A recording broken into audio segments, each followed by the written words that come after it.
Hello guys, welcome back to Trains and Planes, and today I'm going to be making a video on Lionel through the ages. Let's get into it. Starting here way in the back, you have your typical post-war Lionel.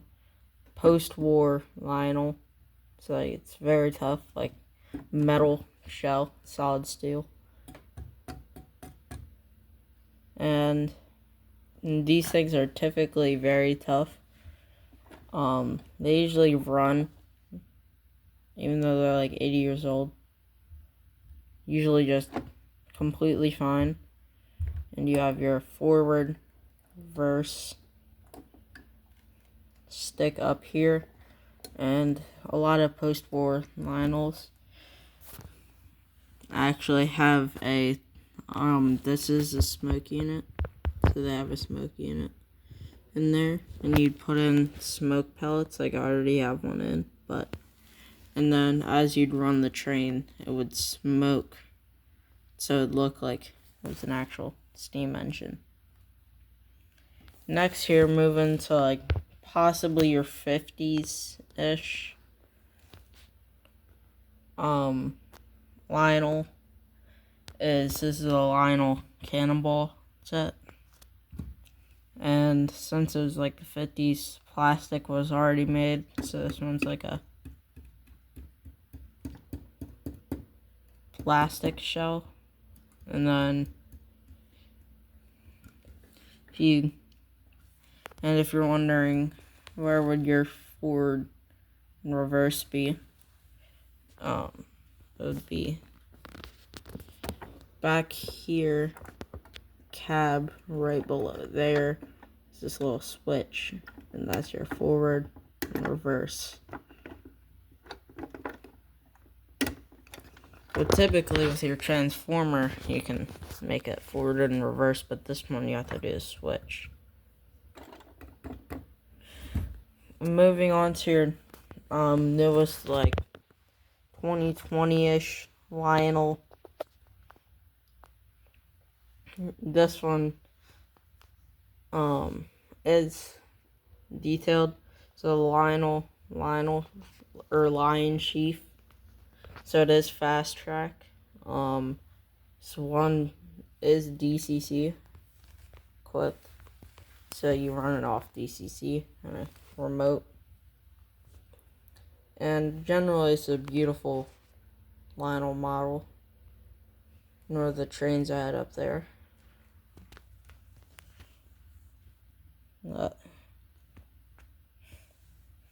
And slowly you'll see from the post-war, it says built by Lionel, so you know it's a Lionel. And this one, 50-ish era, you would have, is this one? No, it's just screwed. You would have your typical, like, it'd say on the box it's Lionel, but it doesn't really say anywhere on here it's a Lionel. And same with the 2020-ish one. It's a Lionel 421. Incredible detail, like down below. No, like the detail they have on that. It's crazy. Then going back, we're gonna go to the tenders.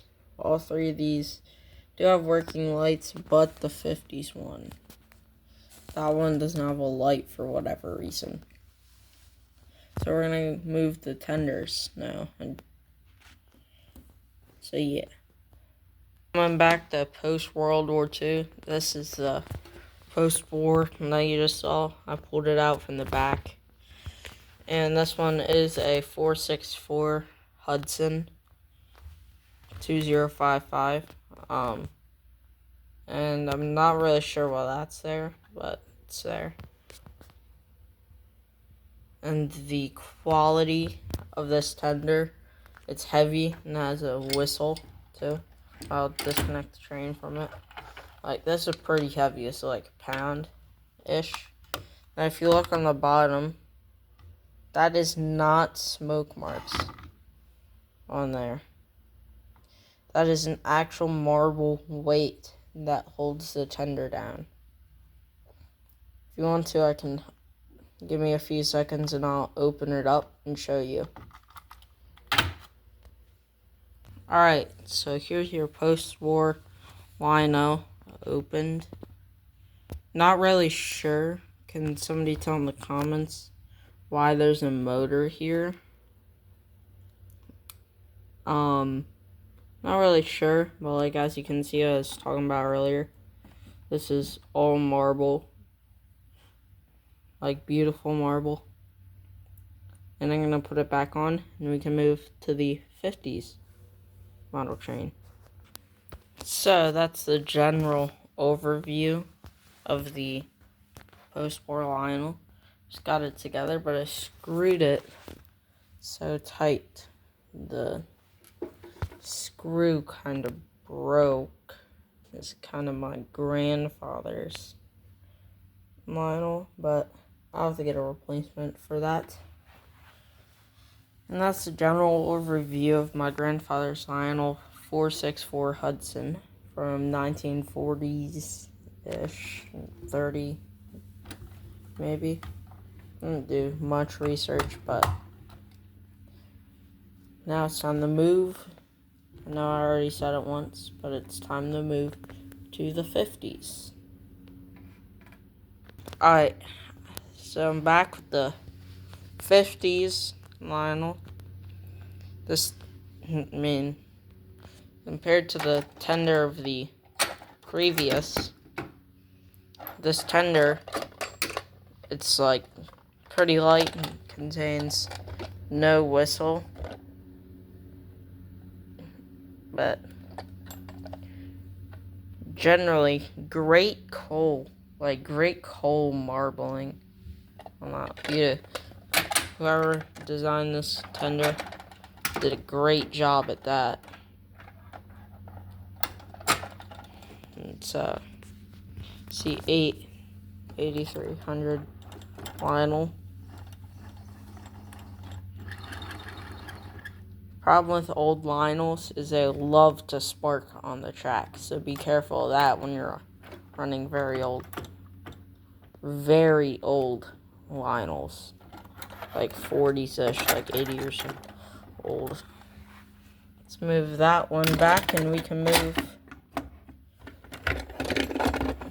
to the 2020 model train. Some of the comments. This is the Pennsylvania Flyer train set. I'm not really sure what train came in here. I haven't looked at the box in a while, I should say. Then the Pennsylvania tender in remarkable quality. Like, this is the same weight as the post-war. And like, look at the marbling on that. That is amazing. And look, they even got a little person in there.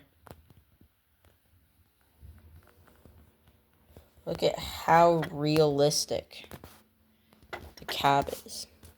This idea in between.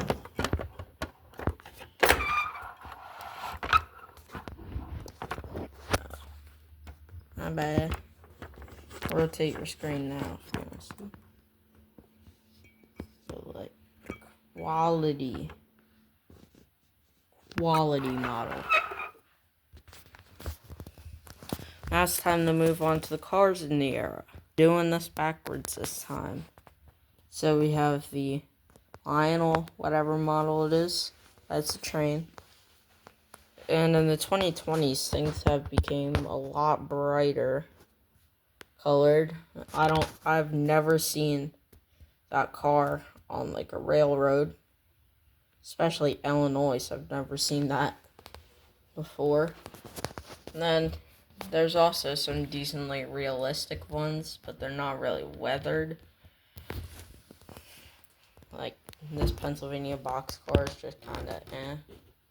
Sorry for the sun in the back, but then we move to Union Pacific. Same thing as the Illinois Central one. It's like unrealistic. I mean, both of these I think were built by Menards. It says in the bottom. Here we have the Pennsylvania caboose. Really realistic. I mean, it even says built 2013 by Lionel.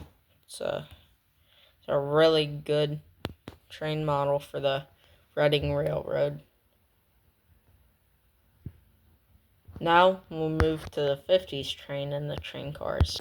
So in the 50s, the cars were a lot more realistic. Besides like a train. This is around the same year. This one's a little bit weathered. Not sure if it's on purpose or what, but I cleaned it. So it appears weathered.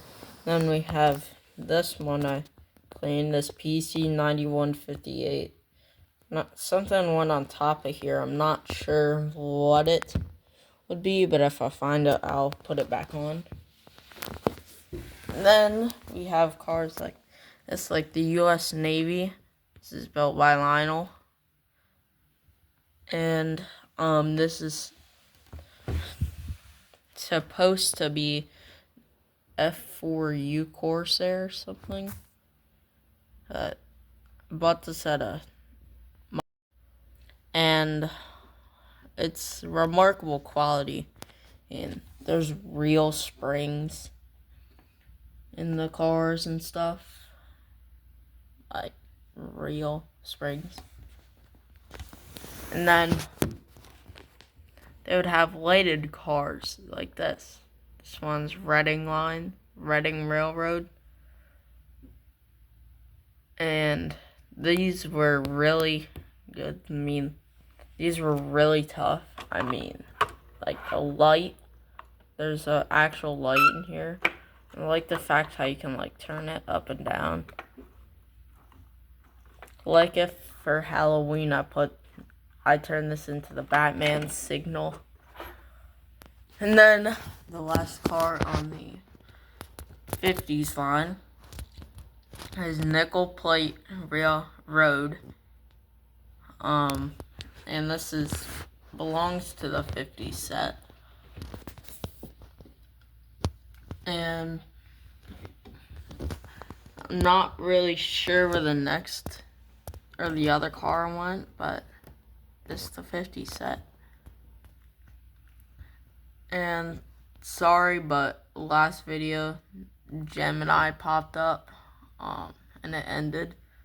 So I'm essentially adding these two things together. Hopefully it's flawless. And that's all for the 50s. Let us go to sleep and you can see the post-war. So we're back with the post-war Lionel. This is the 464 Hudson. And this is the train cars that came with it. The Sunco one is weathered, but it's naturally weathered, not like the weathered stuff you can buy at your local train shop. Like, I was cleaning this last night, trying to get black mold off it because it's been sitting in the garage forever. And it's all off, but like the paint on here is just so careful. You have to be so careful. It's like crazy. And the next car, this Pepsi one, I think is probably the nicest car in my collection. And this is with the 464 Hudson too. Same with this Lehigh Valley box, or not a box car, a train car. Forget what you call these, but yeah. And then we have the lighted Lionel caboose. This is from the original set of the 464 Hudson. And yeah, it's a really beautiful quality. And like the weathering of the post-war Lionel. I mean, yeah. That's all for today, folks. And come back on Trains and Planes again. And if you have any questions, just comment. Have a good day. Peace.